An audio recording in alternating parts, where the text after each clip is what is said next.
उभे होते असे रांगेत सगळे. अच्छा, मग ते नाही आले, त्यांचे सगळे तुम्ही प्रतिनिधी आहात. सुरू करू. गेले काही महिने मी मुख्यमंत्र्यांशी काही एक दोन विषय. अरे तू उभा काय ना, खुर्ची दे ना, खुर्ची दे ना.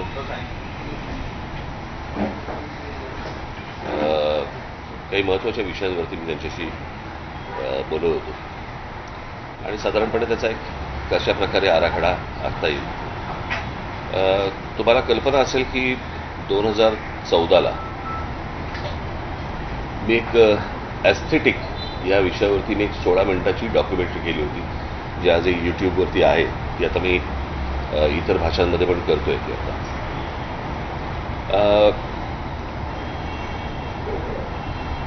टाउन प्लॅनिंग आणि या सगळ्या गोष्टी ह्या माझ्या तशा आवडीचे विषय.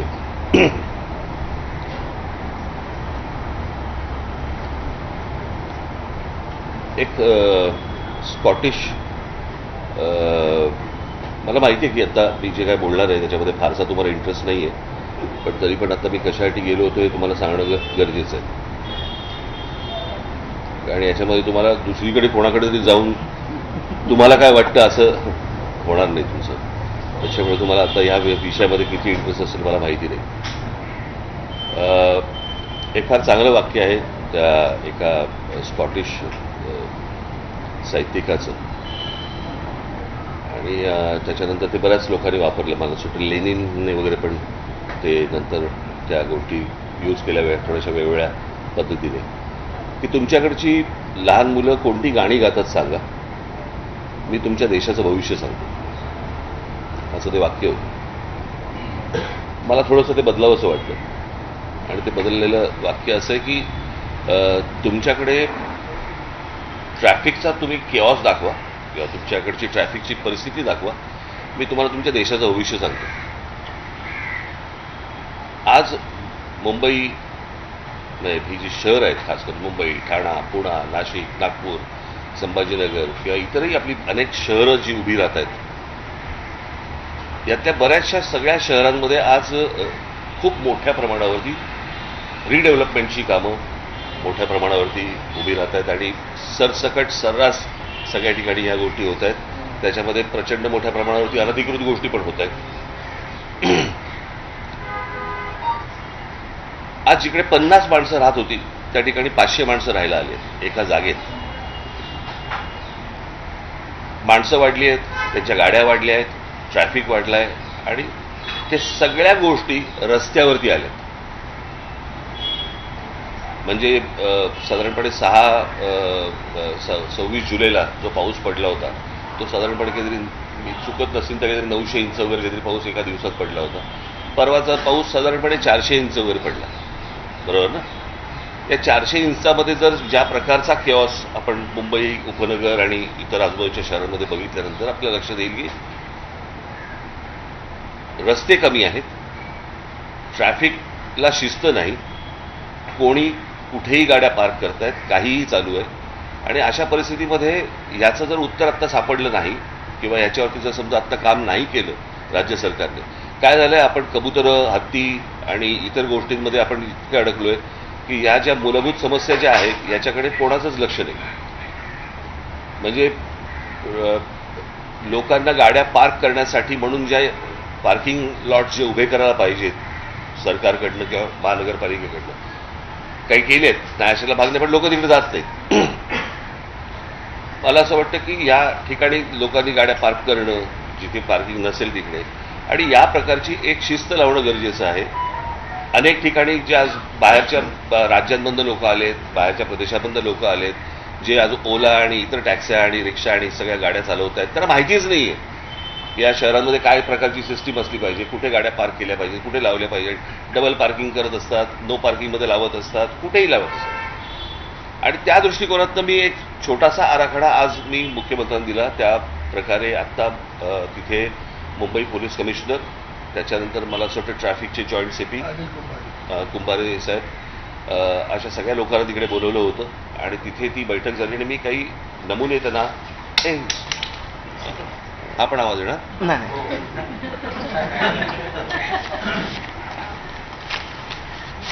हे नमुने मी त्यांना सांगितले आणि मी त्या प्रकारची एक सिस्टीम लागल्यावरती वर्तमानपत्रामध्ये जाहिरात देऊन एक आपण गोष्ट बघितली पाहिजे की साधारणपणे जास्ती आकाराचा दंड किंवा जेल या गोष्टीला लोक घाबरतात. त्याच्यामुळे दारू पिऊन गाडी चालवणं हे आता जवळपास बंद झालेलं आहे. बरोबर. आता काही गोष्टींची शिस्त लावण्यासाठी म्हणून काही तुम्हाला उपाययोजना कराव्या लागतात. मला असं वाटतं ती गोष्ट ट्रॅफिकसाठी पण होणं गरजेचं आहे. अनेकदा आपल्याकडे नो पार्किंगचे बोर्ड लावलेले असतात, कोणी वाचत नाही, कोणी पाहत नाही, काही नाही. आणि त्याच्यातला एक सोपा मार्ग म्हणून मी काही गोष्टी आता मुख्यमंत्र्यांकडे पण दिल्या, सीपींकडे पण दिल्या, जॉईंट सीपींकडे पण दिल्या आणि त्याच्यावरती आता वर्किंग ते करून पुढच्या काही दिवसांमध्ये साधारणपणे मोठे एक मी 2014ला मी सांगितलं होतं की छोटी छोटी जी मैदानं आहेत त्या मैदानांच्या खाली तुम्ही साधारणपणे 500 गाड्या, 800 गाड्या, 1000 गाड्यांचं पार्किंग होऊ शकतं आणि त्या प्रकारची टेक्नॉलॉजी जगभर आहे. मैदानं जाणार नाही, ती पार्किंग झाल्यावरती मैदानं तशीच्या तशी इंटॅक्ट राहतील. मुलांना खेळण्यासाठीची जी मैदानं आहेत ती मैदानं कुठेच जाणार नाही. सो अशा प्रकारच्या अनेक अरेंजमेंट्स, अशा प्रकारच्या अनेक गोष्टी आपल्याला करता येण्यासारख्या आहेत. त्यातली पहिली गोष्ट मी त्यांना सांगितलं होतं की पार्किंग आणि नो पार्किंग याच्यासाठी जे फुटपाथ आहेत त्या फुटपाथनं आपले काही रंग असले पाहिजेत. याच्यावरती म्हणून मी तुम्हाला एक जस्ट एक अशा प्रकारचा हा नो पार्किंग रेड आणि ब्लॅक म्हणजे तुम्हाला साधारणपणे अंदाज येईल. हा साधारणपणे मी आत्ता इथलेच फक्त फोटो काढून मी जस्ट तुम्हाला दाखवलं. या प्रकारचे इथे गाड्या पार्क करायच्या नाहीत आणि केल्या तर काय प्रकारचं त्यांना शासन होऊ शकतं किंवा काय प्रकारचं त्यांना दंड आकारला जाऊ शकतो यावरती आता मला असं वाटतं राज्य सरकार त्याच्यावरती काम करतं.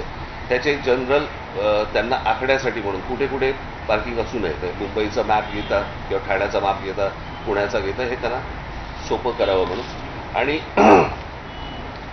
कशा प्रकारची जाहिरात वर्तमानपत्रामध्ये केली पाहिजे आणि मग त्याच्या खाली साधारणपणे काय आकारातला दंड आकारले जातील आणि काय वगैरे, तर ह्या प्रकारचं साधारणपणे मी त्यांना एक आत्ता प्रेझेंटेशन हे दिलं आणि मला असं वाटतं की ह्याच्यातनं किमान आत्ता थोडी बहुत शिस्त लागायला तरी सुरुवात होईल आणि अनेकांना कळेल की कुठे गाड्या पार्क.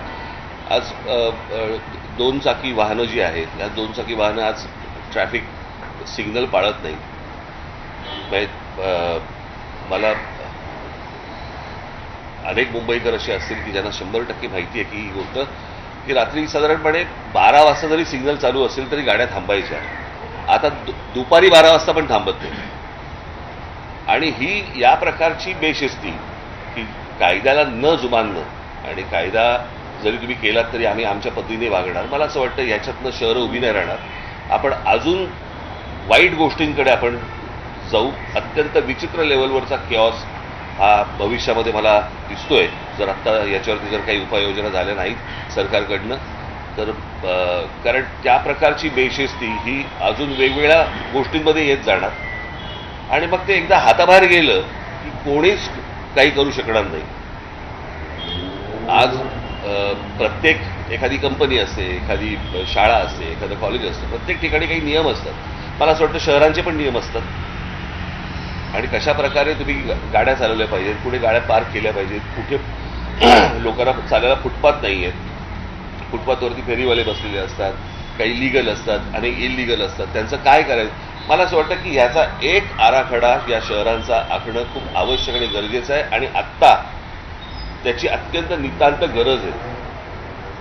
कारण ते जर समजा आता मी मगाशी सांगितल्याप्रमाणे जर हाताबाहेर आत्ता गेलेलंच आहे, परंतु आत्ता तरी आटोक्यात आणता येईल, पण याच्या पुढे अजून काही वर्षानंतर ते हाताबाहेर जाणार आणि ते तुम्हाला कोणालाही आवरता येणार नाही.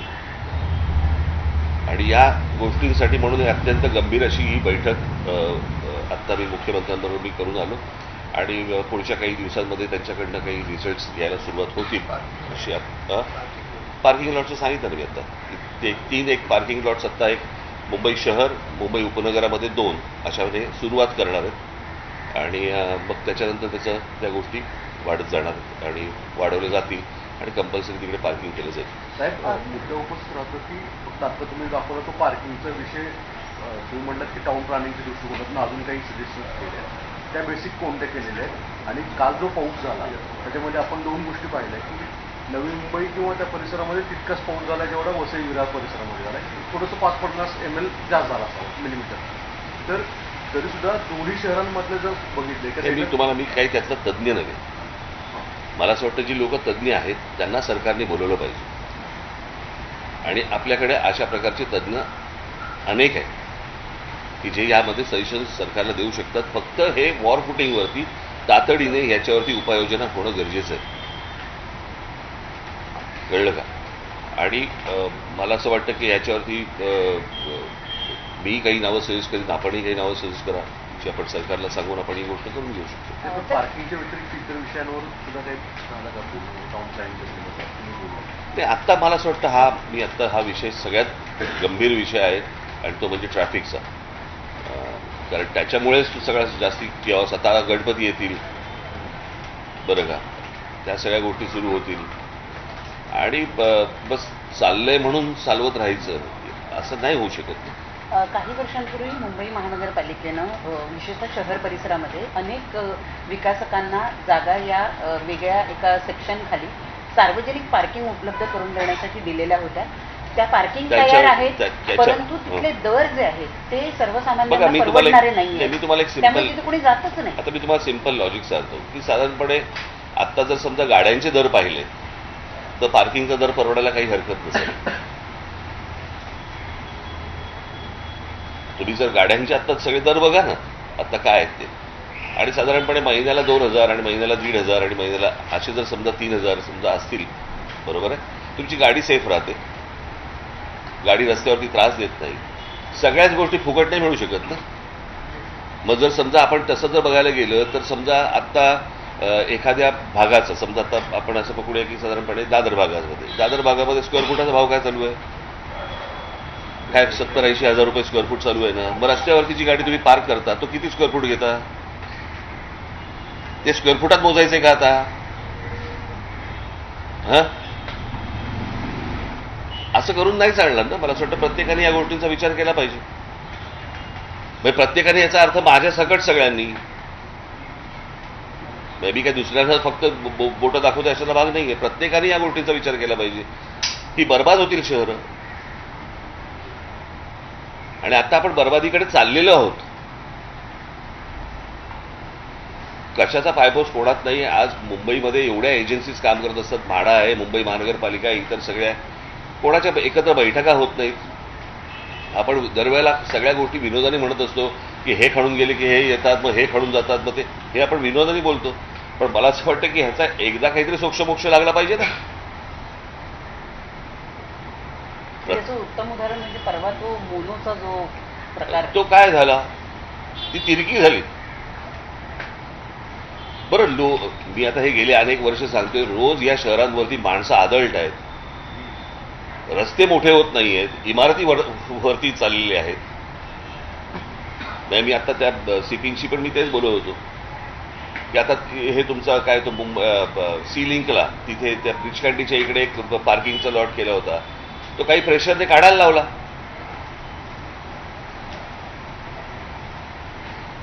काही धनराणगे वरतून जे येतात आणि आमच्यासमोर पार्किंग नको, तुमच्यासमोर पार्किंग नको म्हणजे काय? आज सगळा ब्रिज कॅन्टीचा जो केऑस झालाय तो त्याच्यामुळे झालेला आहे. आणि मी ती पण गोष्ट आता मी मुख्यमंत्र्यांच्या घरावर घातली आणि ती गोष्ट आता सुरू करतील ते. सीएम काय म्हणले? वाहनं जी विकत घेतली जात आहेत त्याचं कारण आहे की वाहतूक व्यवस्था जी आहे, सार्वजनिक व्यवस्था ती पूर्णपणे कोलमडलेली आहे. नाही, मी परत तुम्हाला तेच सांगतो ना, म्हणजे ह्याचं कारण येणारी माणसं जी आदळतात त्याच्यामुळे ना. आता BEST किंवा मुंबईची रेल्वे ही लोकल जी आहे ही मला असं वाटतं जगामध्ये अशा प्रकारे लोक घेऊन जाणारी पहिली असेल ही.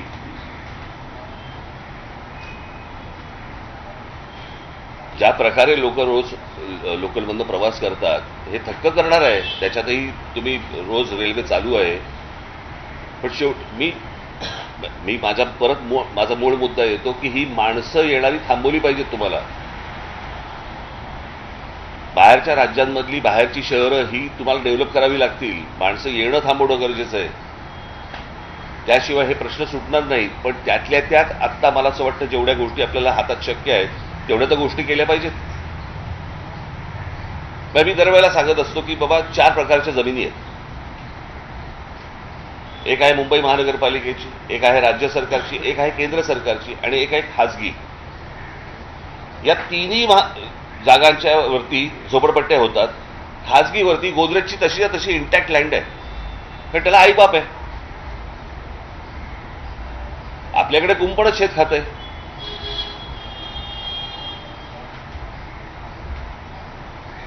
त्याच्यामुळे आज ज्यांना तुम्ही गाड्यांची लायसन्सेस देताय त्यांना हे शिकवलंही जात नाही कुठे गाडी पार्क करायची आणि कुठे कसं वागायचं. कारण त्यांना कोणत्याही प्रकारचा दंड नसल्यामुळे किंवा कोणत्याही प्रकारची त्यांना भीती नसल्यामुळे या सगळ्या गोष्टी शेवटी सरकारची अशा बाबतीत नको तिकडे भीती दाखवतात. कळलं का? की तुम्हाला काय ते नवीन काय फ्रेज आली, नक्षल काय, अर्बन नक्षल. ते अर्बन नक्षलपेक्षा इथे शिस्त लावा ना.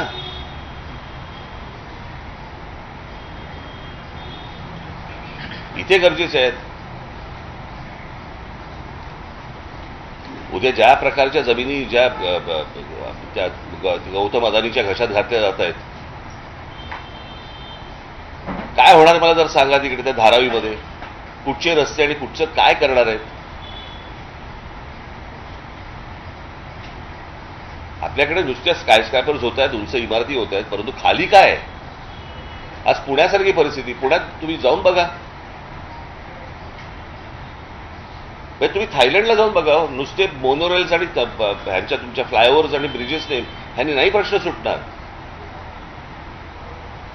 तुम्हाला व्हेकल कंट्रोल करायला लागतील. आज अनेक ठिकाणी तुम्हाला आठवत असेल मागे एक आंदोलन झालं होतं, तुम्हाला आठवत आहे? आम्ही पक्षातर्फे घेतलं होतं खोट्या टॅक्सी आणि खोट्या रिक्षांचं. आज असंख्य प्रमाणामध्ये, हजारोच्या प्रमाणामध्ये आज तुम्हाला खोट्या टॅक्सी आहेत, खोट्या रिक्षा आहेत, ज्यांना लायसन्सेस नाही आहेत. कोण चालवतंय, कोणाच्या नावावरती परमिट आहे, कोण चालवतंय, काही नाहीच आहे. त्याला दरबंदच नाही त्याला. याचं कारण कोणी तपासणार नाही, कोणी त्याच्यावरती विचार करणार नाही. चिरबिरी घेऊन सगळे सुटणारे आहेत. असं शहर नाही उभं राहू शकत. त्याच्यामुळे आजचा माझा जो विषय होता तो हा होता. आणि माझी तुम्हाला सगळ्यांना विनंती आहे की विनाकारण आत्ता मला इतर कुठचेही पॉलिटिकल प्रश्न न विचारता कृपा करून जर समजा या विषयाचं गांभीर्य राखून जर समजा तुम्ही हा विषय लावलात तर मला आनंद होईल त्या गोष्टींचा. एवढीच फक्त माझी तुम्हाला विनंती आहे. इसी को जोड़ के सवाल है, 2 दिन की बरसात में मुंबई में हर तरफ सड़कों पर खड्डे ही खड्डे हैं. एक दिन में 442 पॉटहोल्स रिपोर्ट हुए हैं. कंक्रीट करने का दावा किया गया था लेकिन लोग खड्डों में गिर रहे हैं. एक डेथ भी हो गई थी पवई में. आज भी कई लोगों मिले जिनके. मी तुम्हाला एक गोष्ट सांगू का? रस्ते बनवणे आहे ना, रस्ते बनवणे हा साधारणपणे धंदा आहे, बरोबर? धंदा कशा अर्थाने बोलतोय मी की टेंडर काढायची, रस्ते बांधायचे, ते खराब झालेच पाहिजेत. ह्याच्यामध्ये सगळं सगळा जो नेक्सस आहे ना तो सगळा तसाच आहे तो, की याच्यामध्ये ते खराब झाले पाहिजेत. खराब झाले की लगेच ते खड्डे बुजवायचं टेंडर निघतं आपल्याकडे. म्हणजे आपल्याकडे तो जो कोणी कॉन्ट्रॅक्टर असेल त्याला कुठच्याही प्रकारचे पनिशमेंट होत नाही. खड्डे बुजवायचं कॉन्ट्रॅक्ट निघतं, त्याच्यात करप्शन होतं. पुन्हा नवीन रस्ते बांधण्यासाठी परत नवीन टेंडर होतं. हे ज्या प्रकारचं जे चालू आहे गेली अनेक वर्ष सुरू आहे ना, या सगळ्या गोष्टींना लोक त्रासलेले आहेत. त्या खड्ड्यातनं जात आहेत, त्याच्यामध्ये अनेक लोक मृत्युमुखी पडत आहेत. परंतु जे करतायत त्यांनाच वारंवार निवडून दिलं जात आहे. आता त्यांना जर समजा पटत असेल की बाबा हे घ्यायला किती काही खड्ड्यात घाला नाही तर कशातही घाला, हे आपल्याला मतदान करणारच आहेत, हा जर विश्वास असेल तुम्हाला आयुष्यात चांगले रस्ते मिळू शकत नाहीत. करणाऱ्याच लोकांना जर समजा तुम्ही वारंवार निवडून देणार, कसे रस्ते तुम्हाला चांगले मिळणार? त्यांना असं वाटतंय आम्ही जे करतोय ते बरोबर करतोय. त्याच्यामुळे 400 खड्ड्यांचं काय घेऊन बसलात तुम्ही? आणि हा विषय फक्त मुंबईचा नाही आहे, हा सर्व शहरांचा विषय आहे. फक्त काय आहे प्रॉब्लेम, जे बाहेरच्या राज्यांमधून येतात त्यांना महाराष्ट्रातले खड्डे दिसतात, फक्त त्यांची राज्य खड्ड्यात गेलेली दिसत नाही. सारखं चॅनलवरती आपलं दाखवायचं की मुंबईमध्ये काय झालंय आणि महाराष्ट्रामध्ये काय झालंय, बाकीच्या राज्यांमध्ये काय झालंय ते एकदा बघा. पण बरोबर बोलतोय ना मी? ते आता सीएम यांनी काय म्हटलं आणि मुद्दा परत उपस्थित राहतो की तुमचं म्हणणं आहे की शहरांमध्ये मुंबईत सॉरी ऐकलं नाही मी. सीएम तुमच्या सगळ्या गोष्टींवर त्यांचं काय म्हणणं आता सीएमचं, आणि दुसरं त्यालाच लागू तुमचा सगळ्यात मूळ मुद्दा परत असा येतो की मुंबई शहरावर सगळ्यात जास्त लोड येणं. मुंबई शहरावरती नुसता लोड नाही येतोय, तो ठाण्यावरती येतोय, तो पुण्यावरती येतोय. तुम्ही महाराष्ट्रातल्या सर्व शहरांवरती येतोय तो. हा एकट्या मुंबईवरती येत नाहीये. याचं कारण ज्या प्रकारे लोकप्रतिनिधींनी ज्या प्रकारे जागृत राहायला पाहिजे त्या प्रकारे ते होत नाही. प्रत्येक जण ते कसं आहे, पूर्वीच्या काळी एक ते वाक्य होतं ना, इंच इंच लढू, तसं आता लोकप्रतिनिधींचं एक वाक्य झालेलं आहे, इंच इंच विकू. त्या सगळ्या इंच इंच विकण्यामध्येच यांचा डेव्हलपमेंटला कोणाचाच विरोध नाहीये, पण त्याला कुठच्याही आकार उकार नसताना केलेली डेव्हलपमेंट ही तुमच्या अंगाशीच येणार. काय होतंय, आपण हे पिल्लू इकडे इकडे इकडे वरती काय झालं, काय माईक एवढा आहेस तू, काय झालं? काय ह्याचं नाव रायनो काय राहू दे. तर तुम्ही बोलतानाच सुरुवात केली की इतके सगळे बोलताना सुरुवात केली म्हणजे बोलतानाच तुम्ही याच्याबद्दल उल्लेख केला की इतके सगळे गंभीर विषय असताना देखील कधी कबुतराचा विषय येतोय, कधी हत्तीचा विषय येतोय. काल अजून एका पत्राचं खूप चर्चा होते की आता महाराष्ट्रात वराह जयंती साजरी व्हावी शासकीय याच्यानुसार, अधिकृतनुसार. हे सगळे विषय, या सगळ्या विषयांमुळे मूळ विषय बाजूला पडत आहे. दरवर्षी पाऊस, दरवर्षी तेच गोंधळ आणि इतक्या मोठ्या विषयां म्हणजे हे विषय मला तुम्हाला हेच सांगायचंय जे तुम्ही करणार नाही आहात, कळलं का? हे विषय आले की दाखवू नका, वादच होणार नाहीत. ज्यांना वाद घडवायचे आहेत, जर समजा तुम्ही त्याला फारसं महत्व दिलं नाही, हे वाद होणारच नाहीत. हे जाणून बुजून केल्या जातात गोष्टी. मला एक गोष्ट कळली नाही, तुमच्या घरात जर समजा एक 4 उंदीर झाले तर त्याचं काय करता तुम्ही? बरोबर ना? नाही नाही, गणपतीचं वाहन आहे म्हणून ठेवतो का आपण? नाही ना. मग असे कोण जैन लोक आहेत की जे कबुतरावरती बसून फिरायला जातात? काय त्या कबुतरांचं? बरं, फक्त कबूतर मेली नाही पाहिजेत, माणसं मेली चालतात. एवढी आज रेल्वे खाली माणसं जात आहेत, इतर सगळी काय आपण ज्याला खड्ड्यांमध्ये माणसं जात आहेत. माणसांपेक्षा कबूतर महत्वाचे आहेत. पण मला माहिती होतं की तो पॉलिटिकल सगळा विषय आहे, राजकीय विषय, आणि त्या राजकीय विषय तशाच प्रकारे तो लावायचा होता की जेणेकरून, आणि त्याच्यात त्यांना लक्षात आलं की ह्यांच्याकडनं काही रिस्पॉन्स मिळत नाहीये. कारण आम्हाला माहिती आहे की कुठे रिस्पॉन्स द्यायचा एवढं तर आम्हाला कळतं की नाही. आणि हे मी आत्ता जे सांगितले हे खरं तर मूळ विषय आहेत, ज्या मूळ विषयांकडे आपण सगळे दुर्लक्ष करतो आणि नको त्या गोष्टींमध्ये आपण भरकटत जातो. आता 2 दिवस पाऊस पडला म्हणून तुम्ही पाऊस दाखवलात. इन्फ्रास्ट्रक्चर डेव्हलपमेंटवरती इतका भर दिला असं सरकारकडून, परंतु टाउन प्लॅनिंग या बेसिक विषयाबद्दल कुठल्याही राजकारण तुमच्याखेरीज बोलताना दिसत नाही. अहो, या सगळ्या सरकारने ना इथे हा बंगला आहे माहिती आहे, इथे पांढरा बंगला आहे माहिती आहे, सेनापती बापटाच्या पुतळ्याच्या मागे. हा, तो मोडकांचा बंगला आहे. ते इंजिनियर मोडक, त्यांना रोज येऊन नमस्कार केला पाहिजे. हे माहीम, दादर, वडाळा, हिंदू कॉलनी, परळ, नायगाव, ही सगळं टाउन प्लॅनिंग हे त्या मोडकांनी केलंय. ब्रिटिशांच्या काळात त्यांच्या नावाने तो मोडक सागर आहे.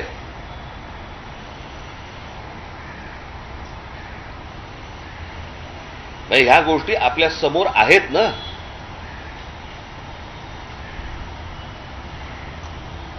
आणि मला प्रश्न पडतो की हे कोणीतरी येणार, बाहेरून येणार आणि हे आम्हाला प्रश्न विचारणार काय मुंबईची परिस्थिती झाली आहे म्हणून.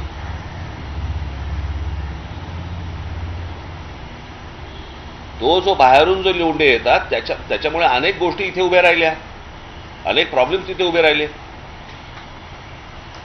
बरं, हे काय मुंबईचं नाही, हे कुठच्याही शहराचं होऊ शकतं.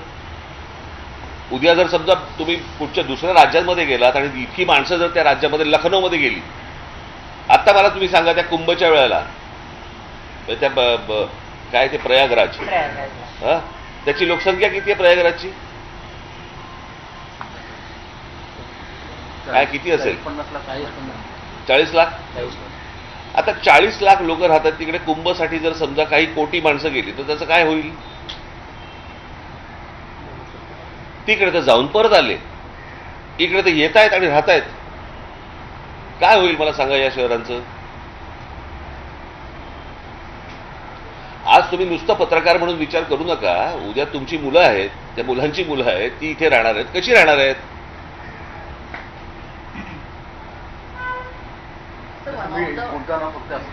सीएम काय म्हटले? सांगितलं ना मी करणार आहेत म्हणून. हे मी पहिल्यांदाच मला वाटतं सुरुवात करतानाच सांगितली होती. काय सुरुवातीला बोलताना नाही, पण दरवेळेस पाणी भरणार नाही मुंबईमध्ये जे बाबा हे प्रश्न तुम्ही आता. पण कसं आहे, मी सगळ्या गोष्टींचा आत्ता बोलायला नव्हतो गेलो. मी आत्ता बेसिक विषय होता तो म्हणजे ट्रॅफिक आणि रिडेव्हलपमेंटमुळे होणारं वाहनांची रस्त्यावरती येणं. हा आत्ता सगळ्यात मोठा गंभीर विषय आहे. अनेक गंभीर विषय आहेत, त्यातला हा एक गंभीर विषय तो मी आत्ता बोलून आलो.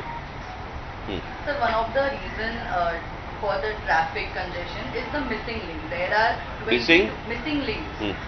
According to the development plan of 1991 and 2034 of the BMC, there are 22 planned roads.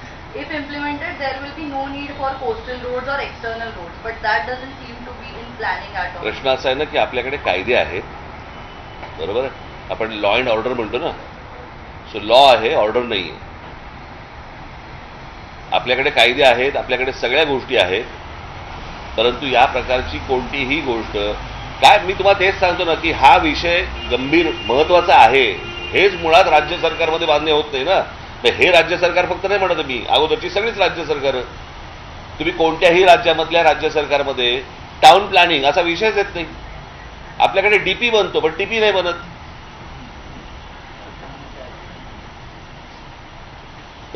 सरकार बसणार त्याच्यावरती डेव्हलपमेंट प्लॅनवरती. कशासाठी? कारण जमिनी विकता येतील, इथे हॉस्पिटल टाका, कोणाशी बोलून घ्या, इकडे अजून हे करा. पण टाउन प्लॅनिंग म्हणून जी गोष्ट असते, आता मी मगाशी माझा विषय अर्धवट राहिला पुण्याचा.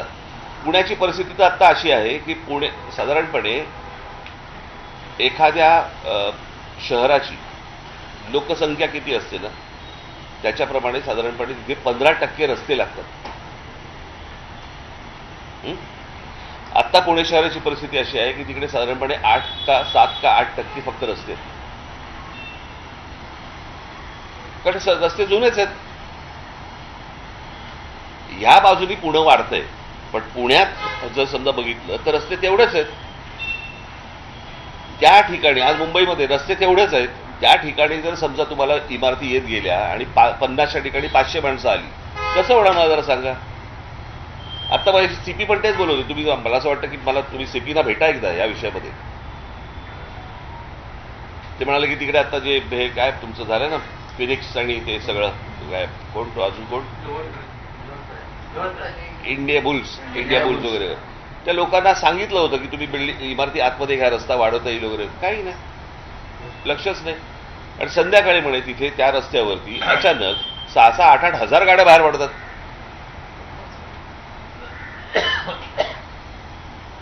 कशा पुरणाऱ्याच गोष्टी तुम्हाला. चला, राजकीय बाकी हे बोलायला काय, मला बोलायला काही हरकत नाहीये, परंतु तुम्ही हा विषय घालवाल. मला नाही बोलायचंय. मुख्यमंत्र्यांसोबत म्हणजे भेटायला गेलो होता तर बेस्ट संदर्भात जे निकाल आले त्या संदर्भात काय मग मी वाचलं काय आहे ते बेस्ट नाही साहेब, काय आहे ते? नाही. यातलं सगळ्यात जास्त की जो मराठी मतदार आहे जवळपास 14,000 त्या पतसंस्थेचा मतदार होता. बरं, तर तरी सुद्धा मराठी माणूस म्हणून जर चर्चा सुरू होती की मनसे आणि उबाटा एकत्रित आहेत, तरी सुद्धा का नाकारलं याचं काही अनालिसिस झालं का? प्रशांत मला माहितीच नाही. मला हे हा विषयच मला बाळानंदकरांकडनं घेतली नाही काही. काय मला मी काय बाळानंदकडनं त्यांना माहिती आहे ना. अहो प्रश्न असा आहे त्या निवडणूक आहेत ना, त्या स्थानिक निवडणूक आहेत, काय ते पतपेढी वगैरे काहीतरी असंच काहीतरी 3 पॅनल होते त्यात ठीक आहे ना, छोट्या गोष्टी आहेत रे. काहीतरी काय कुठे काही तुम्हाला ना काहीतरी 24 तास दाखवायला काहीतरी पाहिजे तुम्हाला. त्याच्या आग लावा त्याच्या आग लावा